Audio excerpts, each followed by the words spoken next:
from there, Ajahn Chah carried on walking, and he came to a very suitable place, quiet, not too far from the village, not too near, and he started meditating from early evening after he'd taken his bath, and by about 11 o'clock at night he'd been walking meditation for quite some time, about, I think, going to have a rest.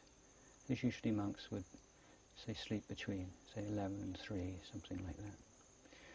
And he said he felt a bit strange. He felt something sort of moving, something changing within him from the evening. It's not quite the same as on previous days of practice. And he decided to have a rest. And just as he laid down, put his head onto this little pillow, something happened. It was just like incredible jolt, like electricity going through a power cable. And it was like an explosion. And he felt like he exploded. Now, sorry, I'll just go back prior to that. While he was sitting, one of the experiences he had in meditation which led up to this, I'm sorry I missed this out, was that his meditation was of a strength that there was some kind of a party on in the village, some kind of music, and he realized that in the meditative state, he didn't hear anything. He was completely aware, bright, sharp, one-pointed, but he couldn't hear anything outside. But if he decided to hear, he could hear. So this was a real discovery for him. It's quite proof that the awareness was one thing and the sound was another thing. That they were separate. Like the mind, the sense of knowing, and the mental state or the mental activity were experienced as being separate. And this was a real discovery for him. And so, as I said, at about 11 o'clock, he lay down and he exploded.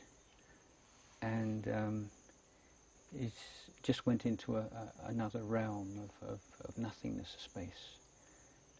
And this was completely automatic. He didn't do anything. It just happened.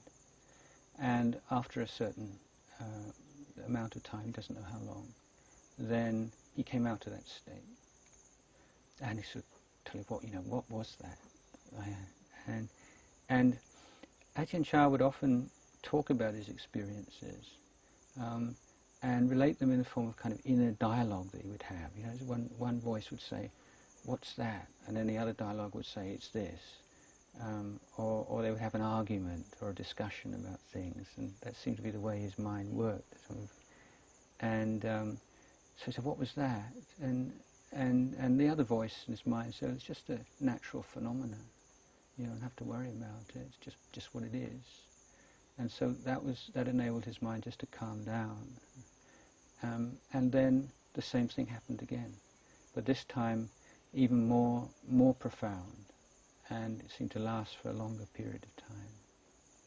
And he came out of that again, and once more just exploded, just suddenly projected into this new realm, new universe of emptiness, nothingness, but full of awareness, not kind of black and not a black hole, just the opposite. And then he came out after that third time, and he said that was an experience that changed him.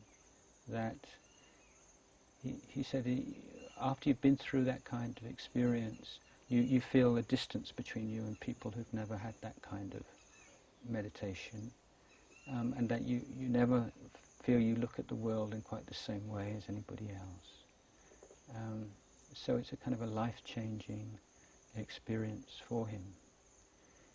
Now, some people, some monks believe that was his first enlightenment experience. And in one or two books printed in the West, it's presented as that. I myself don't believe that to be the case. I believe it was just a very strong samadhi experience, and one of the reasons is because of some of the experiences and difficulties he had after that, but also in his explanation of the experience itself. I don't think it would fulfill the criteria for that kind of breakthrough. But certainly very, very deep samadhi experiences of that do change your whole consciousness of who you are, what the world is, and many very deeply held assumptions are undermined or even destroyed. So he was very strengthened by that. A lot of joy and energy in his practice coming from that.